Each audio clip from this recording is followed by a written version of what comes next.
الحمد لله نحمده ونستعينه ونستغفره ونؤمن به ونتوكل عليه ونعوذ بالله من شرور أنفسنا ومن سيئات أعمالنا من يهده الله فلا مضل له ومن يضلله فلا هادي له ونشهد أن لا إله إلا الله وحده لا شريك له ونشهد أن سيدنا ومولانا محمدا عبده ورسوله بالهدى ودين الحق أرسله صلى الله تعالى عليه وعلى آله وأصحابه أجمعين أما بعد فأعوذ بالله من الشيطان الرجيم بسم الله الرحمن الرحيم واستعينوا بالصبر والصلاة وإنها لكبيرة إلا على الخاشعين الذين يظنون أنهم ملاقو ربهم وأنهم إليه راجعون صدق الله العظيم إن الله وملائكته يصلون على النبي يا أيها الذين آمنوا صلوا عليه وسلموا تسليما اللهم صل على سيدنا ومولانا محمد وعلى آله وأصحابه سيدنا ومولانا محمد وبارك وسلم عليه والصلاة والسلام عليك يا سيدي يا رسول الله وعلى آلك وأصحابك يا سيدي يا حبيب الله اللہ رب العزت جل وعلا کے حمد و ثنا نبی کریم رؤوف الرحیم صلی اللہ علیہ وسلم کے دربار بار میں ہدیہ درود و سلام عرض کرنے کے بعد معزز حضرات، رمضان المبارک بالکل قریب آ چکا ہے، 2 ہفتوں سے بھی کم اب وقت رہ گیا ہے۔ یہ اللہ کا مقدس مہمان، انتہائی برکت والا، رحمت والا، بندوں کی بخشش کا مہینہ اللہ تعالیٰ نے ہمیں نصیب اللہ پاک فرمائے، قریب آ چکا ہے۔ اللہ تعالیٰ ہمیں یہ مقدس مہینہ نصیب فرمائے، اور جو لوگ گزشتہ سال اس مہینے میں موجود تھے آج ہم سے جدا ہو چکے ہیں، اللہ ان کی مغفرت و بخشش فرمائے۔ حضرات گرامی، میں نے اس لیے آج جو آیات تلاوت کی ہیں ان میں اللہ تعالیٰ نے بندوں کو یہ راستہ دکھایا ہے کہ تمہاری مشکلات، مصیبتیں، پریشانیاں،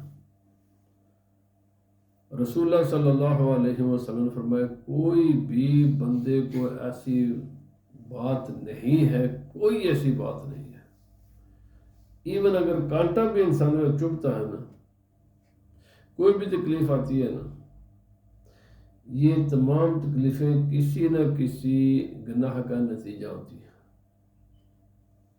یہ یاد رکھیں، انسان کو جو بھی تکلیفیں آتی ہیں یہ بندے کے کسی نہ کسی گناہ کا نتیجہ ہوتی ہے، اور ان تکلیفوں کے سبب اللہ تعالی بندے کے گناہ معاف فرما دیتا ہے۔ یعنی بندے نے جو گناہ کیا ہوتا ہے نا، گناہ کے رزلٹ میں تکلیف پہنچتی ہے۔ گناہ نیکیوں کے درمیان یہ رکاوٹ بنتے ہیں۔ جتنا انسان زیادہ گناہ کرے گا اتنا ہی اس انسان پر نیکی کرنا مشکل ہوتا جاتا ہے، حتیٰ کہ انسان گناہ کرے اور قرآن حکیم کا حافظ بن جائے یہ بہت مشکل کام، انتہا درجے کا ناممکن کام ہے۔ وجہ کیا ہے؟ فرمایا وجہ اس کی یہ ہے کہ قرآن حکیم یہ اللہ کی پاکیزہ کتاب ہے، گناہ گندگی کا نام ہوتا ہے۔ اللہ تعالیٰ اپنی پاکیزہ چیز کو کسی گندی چیز کے ساتھ جمع نہیں فرماتا، علماء فرماتے ہیں حتیٰ کہ اگر کوئی حافظ بھی ہو نا اور وہ گناہ کرے گا نا تو اس کو قرآن پاک یاد نہیں رہے گا، بھول جائے گا قرآن پاک. کیوں کہ گناہ اور نیکی آپس میں جمع نہیں ہوتے. اللہ تعالی بندے سے کبھی تو انسان دانستہ گناہ کرتا ہے، دانستہ غلطی ہوتی ہے، لیکن کبھی کبھی انسان کی نادانستہ ہوتی ہے، عدم علم کی وجہ سے، جہالت کی وجہ سے یا سستی کی وجہ سے انسان سے غلطیاں ہوتی ہیں. تو ان غلطیوں کو، ان گناہوں کو اللہ تعالیٰ پھر عبادات کے ذریعے، نیکیوں کے ذریعے معاف فرماتا ہے. اللہ تعالیٰ فرمایا ان الحسنات یذہبن السیئات، بے شک نیکیاں گناہوں کو مٹا دیتی ہیں. جب انسان، اور رسول اللہ صلی اللہ علیہ وسلم نے فرمایا کہ جب بھی تم سے کوئی غلطی ہو، جب بھی کوئی غلطی ہو جائے، کوئی اللہ کی نافرمانی ہو جائے، کوئی غلط کام ہو جائے، اس کے بعد نیکی کرو. فرمایا وہ نیکی اس غلطی کو مٹا دیتی ہے. جیسے ہمارے کپڑوں پر، ہمارے برتنوں پر، ہمارے مختلف مقامات پر گندی چیزیں لگ جاتی ہیں. گندگی جب لگتی ہے تو ہم کبھی صابن کے ساتھ، کبھی بلیچ کے ساتھ، کبھی کسی کیمیکل کے ساتھ، کبھی کسی کیمیکل کے ساتھ، کبھی صرف پانی کے ساتھ ہی. یہ ڈپینڈ کرتا ہے کہ وہ چیز کتنی سخت ہے. گناہ گندگی کا نام ہے. اللہ تعالیٰ ان گناہوں کو نیکیوں کی، یہ جو نیکی کی جو کیمیکلز ہیں ان سے اللہ تعالیٰ ان گناہوں کو معاف فرماتا ہے. حضرات گرامی، اسی لیے رسول اللہ صلی اللہ علیہ وسلم نے فرمایا جب ایک انسان نماز پڑھنے کی نیت سے گھر سے نکلتا ہے نا تو ہر قدم کے بدلے اللہ تعالیٰ اس کے 10 گناہ معاف فرماتا ہے، 10 درجات اس کے بلند فرماتا ہے. فرمایا 10 نیکیاں اللہ تعالیٰ اسے عطا فرماتا ہے. ایسے ہی درود و سلام پڑھنے سے اللہ تعالیٰ اس کے گناہوں کو معاف فرما دیتا ہے، نیکیاں عطا فرماتا ہے، درجات بلند فرماتے ہیں. اللہ تعالیٰ اس پر 10 رحمتیں نازل فرماتا ہے. ایسے ہی وضو کے بارے میں رسول اللہ صلی اللہ علیہ وسلم نے فرمایا کہ جب بندہ مومن وضو کرتا ہے، ہاتھ دھوتا ہے تو ہاتھ سے کیے ہوئے گناہ کو اللہ تعالیٰ معاف فرما دیتا ہے. کلی کرتا ہے منہ سے، زبان سے کیے ہوئے گناہوں کو اللہ تعالیٰ معاف فرما دیتا ہے. چہرہ دھوتا ہے تو آنکھ وغیرہ سے جتنے بھی گناہ کیے تھے وہ اللہ تعالیٰ معاف فرما دیتا ہے. ایسے ہی پاؤں جب دھوتا ہے تو انسان پاؤں سے کیے ہوئے گناہ، یعنی ہر نیکی ایک گناہ کو معاف کرتی ہے، ایک واش آؤٹ کر دیتی ہے.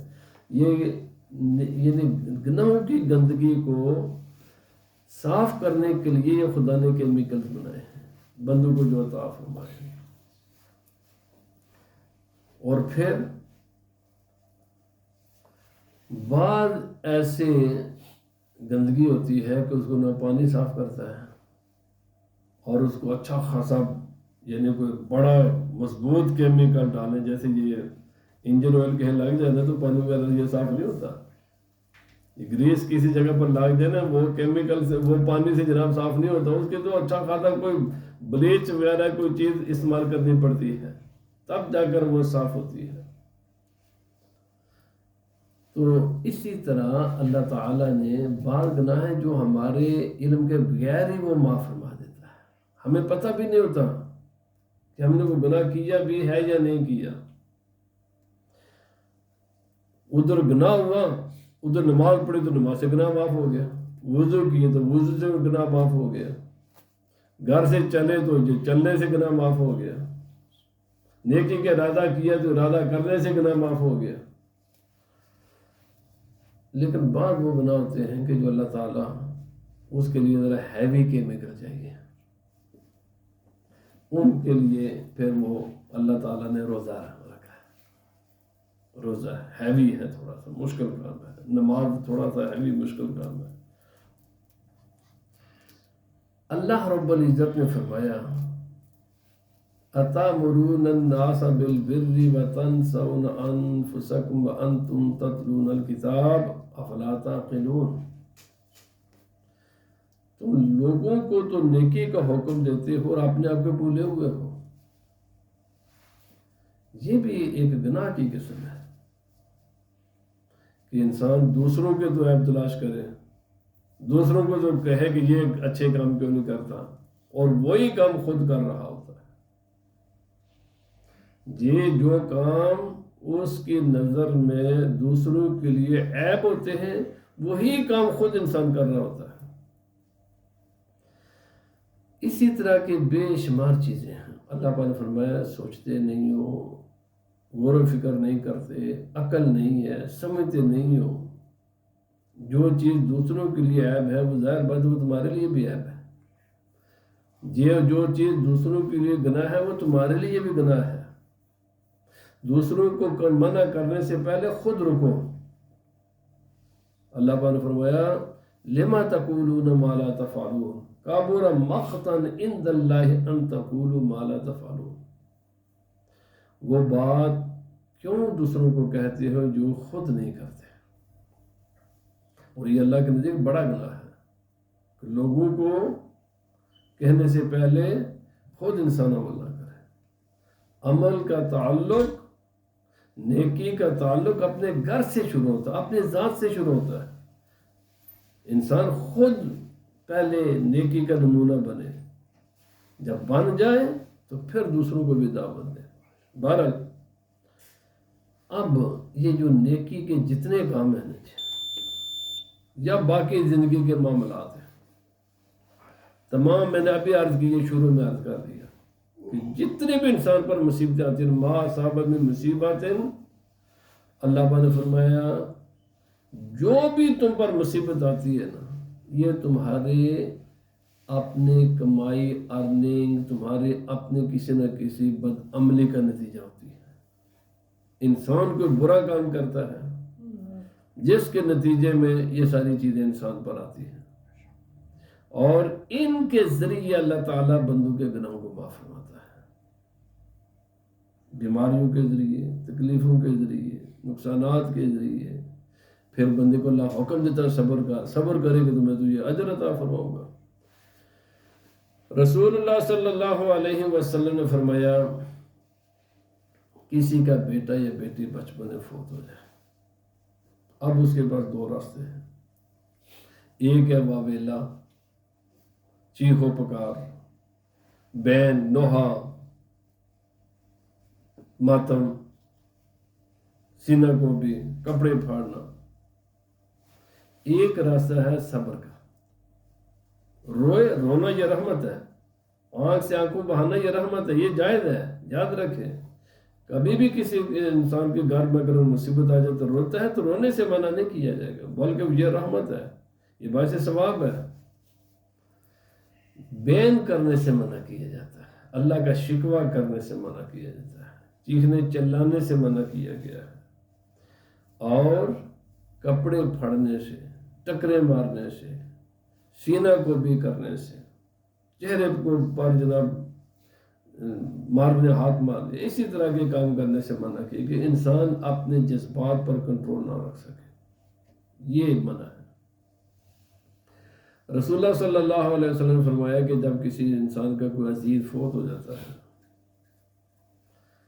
تو فرشتے تو وہاں موجود ہوتے ہیں، وہ بندہ جب فرشتے واپس اللہ کی بارگاہ میں حاضر ہوتے ہیں تو اللہ پاک فرماتا ہے تم نے میرے بندے کے جگر کے ٹکڑا تم نے ان سے جدا کیا ہے۔ ظاہر بتا رہے انسان کو اولاد سے، خصوصاً بچوں سے بڑی پیار ہوتا ہے، بڑا محبت ہوتی ہے، جگر کا ٹکڑا تو نے لے لیا، سب سے دنیا کی پیاری چیز تم نے ان سے لے لی، اس وقت میرے بندے کی کیا کیفیت ہے؟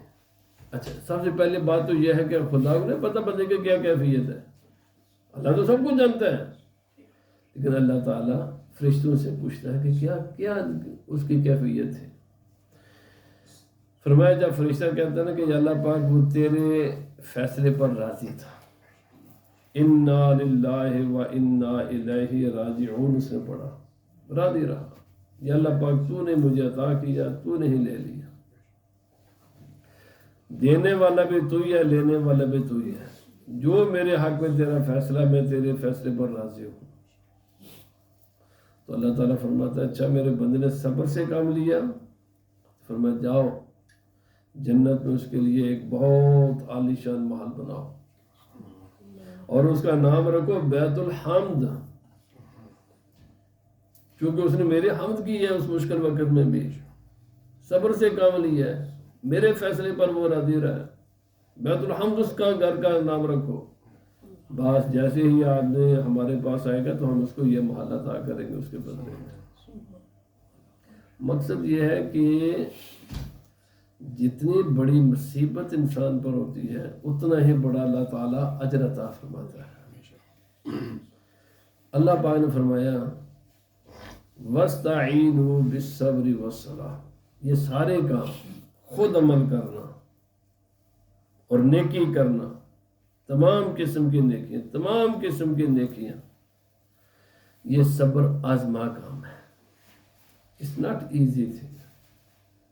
اور ویسے بھی دنیا کی زندگی ایک مشکل مرحلہ ہے انسان کے لیے،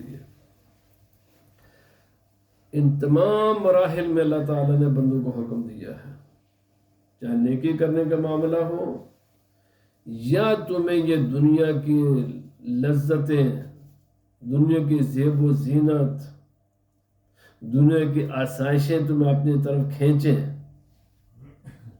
جو تو اللہ نے جن کی اجازت دی ہے تو وہ تو الحمدللہ اللہ کا شکر کر کے ان کو استعمال کرو، لیکن جن چیزوں کی اللہ نے اجازت نہیں دی صبر کرو، صبر کرو ان پر، ان کے قریب مت جاؤ۔ اللہ نے فرمایا صبر دو چیز کا ہوتا ہے، نیکی کرنے پر بھی صبر کی ضرورت ہوتی ہے، گناہ سے بچنے کے لیے بھی صبر کی ضرورت ہوتی ہے۔ صبر کا معنی ہوتا ہے ہولڈ بیک، دل کرتا ہے ادھر جائے لیکن خدا کا حکم ہے نہیں جانا، دل کرتا ہے یہ کام نہ کرے مگر خدا کا حکم ہے کہ یہ کرے، بس جہاں نہ جانے کا حکم ہے اور دل کرے جانے کا تو نہ جانا یہ صبر ہے، اور جہاں جانے کا حکم ہے لیکن دل وہ کام کرنے کا نہیں کرتا لیکن کرے وہ، یہ صبر ہے۔ دل کو مضبوط کرے ان کاموں پر، نیکی کرنے پر دل کو مضبوط کرے، دل نہ کرے پھر بھی کرے۔ نیکی میں آپ کو لذت نہیں آتی بلکہ یہ زیادہ ثواب ہے، نیکی میں اگر لذت آئے تو اس کا معنی آپ اپنے لذت کے لیے وہ نیکی کر رہے ہو۔ نو، علماء فرماتے ہیں وہ نیکی کرو گے جس میں ہمیں لذت نہ آئے، تاکہ تمہارے نفس کا کوئی بھی حصہ نہ ہو نیکی میں۔ نفس کے لیے نہیں نیکی کرنی، نیکی تو اللہ کی رضا کے لیے کرنی ہے۔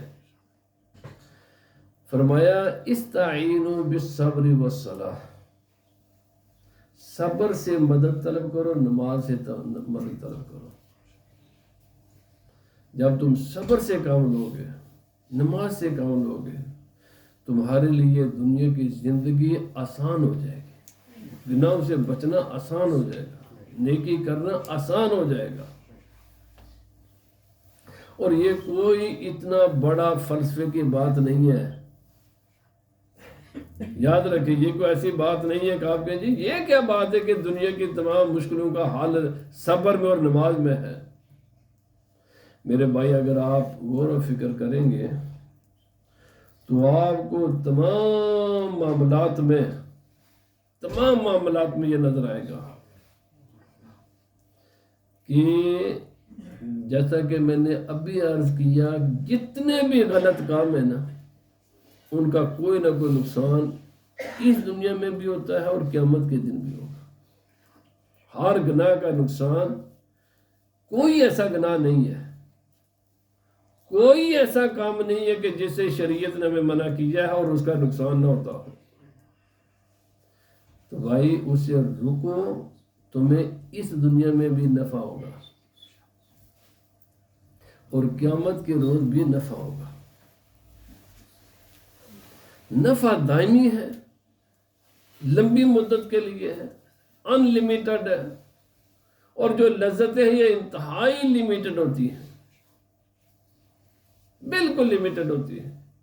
فرمایا اس لمیٹڈ لذت کو چھوڑ دو نا ان لمیٹڈ کامیابی کے لیے. اللہ پاک نے فرمایا صبر سے کام لو. اور خصوصاً جو روزہ ہے دنیا بھر کے مسلم یا نان مسلم سب کے سب اس بات پر متفق ہے. کوئی دنیا کا ایسا عقل مند انسان نہیں ہے جو اس بات کا قائل نہ ہو کہ روزے میں نفع نہیں ہے انسان کا. کوئی بھی ایسا نہیں ہے. وہ الگ بات ہے کہ اس کو ایکسپلین مختلف طریقوں سے کرتے ہیں، یہ ایک الگ بحث ہے. لیکن آپ اگر ڈیپلی سوچیں گے تو ہر ایک دنیا کا عقل مند کہتا ہے کہ روزے میں نفع ہی نفع ہوتا ہے.